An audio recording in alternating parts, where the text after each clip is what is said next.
Wenn es um Wanderziele in Deutschland geht, denkt man als erstes wahrscheinlich an den Schwarzwald, die Sächsische Schweiz oder den Königssee in Bayern. Doch häufig sind diese Spots gnadenlos überfüllt.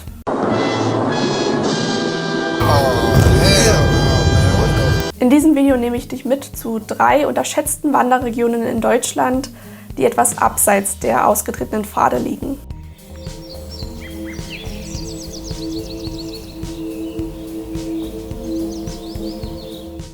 Um einzigartige Felsformationen wie jene im Elbsandsteingebirge zu sehen, muss man nicht touristische Attraktionen wie die Bastei besuchen. Stattdessen kannst du einen Blick auf den ruhigeren Südosten von Sachsen, das Zitterer Gebirge an der Grenze zu Tschechien werfen.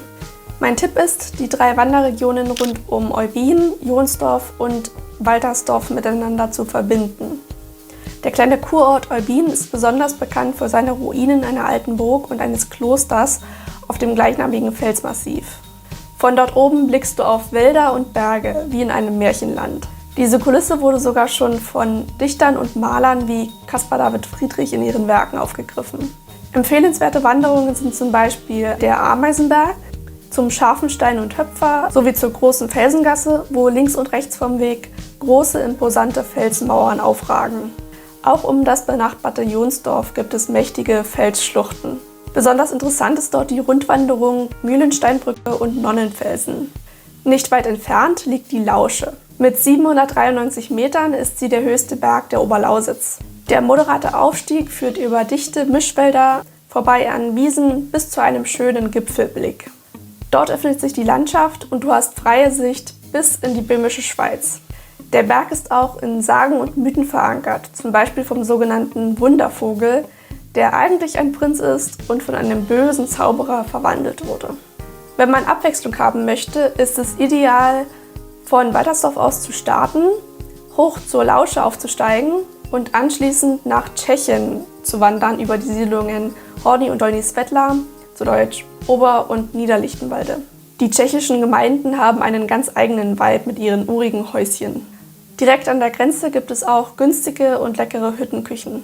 Wer vielleicht eher hügelige Spazierwanderungen mag und es besonders auf einsame Wanderungen abgesehen hat, und damit meine ich wirklich maximal 3 andere Wanderer auf dem Weg, du begegnest quasi niemandem, für den ist das Oberlausitzer und Nordwestlausitzer Bergland spannend. Beispielsweise wäre da der Schwedenstein bei Pulsnitz über Wiesen und Wälder oder die Wanderung zum Keulenberg in der Nähe vom sächsischen Kamenz. Eine 413 Meter hohe Erhebung, die im flachen Umland gut sichtbar ist. Der Gipfel ist über verschiedene Wanderwege erreichbar. Besonders idyllisch wirken die Überreste eines alten Jagdschlösschens. In der Lausitz gibt es einige schöne Spazierwanderungen. Es kann allerdings sein, dass diese Wanderwege in der Region zum Teil nicht gepflegt sind. Weil dieses Gebiet trotz seiner Idylle kaum besucht ist, sind auch Imbisse geschlossen und einige Passagen wirken insgesamt ziemlich verfallen. Das ist mir vor ein paar Jahren, speziell beim Faltenberg in der Nähe von Neukirch, aufgefallen. Da wuchs das Gras wirklich schon schulterhoch, sodass die Wege nicht mehr begehbar waren. Auch hinsichtlich der Beschilderung bestand Aktualisierungsbedarf. Umso wichtiger wäre es eigentlich, diese Ziele zu besuchen, um den Tourismus anzukurbeln und solche sagenumwobenen Landschaften nicht aussterben zu lassen. Zwischen der Zugspitze und dem Bodensee liegen die Allgäuer Alpen. Eigentlich ein Klassiker.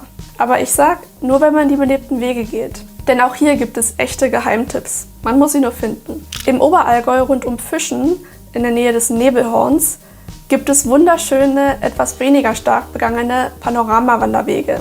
Zum Beispiel vom Weiherkopf 1665 Meter zum Großen Ochsenkopf oder das Riedberger Horn. Die Ausblicke sind fast überall fantastisch. Und noch atemberaubender ist das Kleinwassertal in den Allgäuer Alpen. Ja, ich weiß, streng genommen liegt das Kleinwassertal in Österreich, aber du erreichst es nur über Deutschland. Und es zählt definitiv zu den schönsten Wanderregionen im deutschsprachigen Raum. Es gibt viel zu sehen, von hohen Gipfelkreuzen und Gratwanderwegen über saftige Wiesen mit Blütenpracht bis hin zu versteckten Wasserfällen.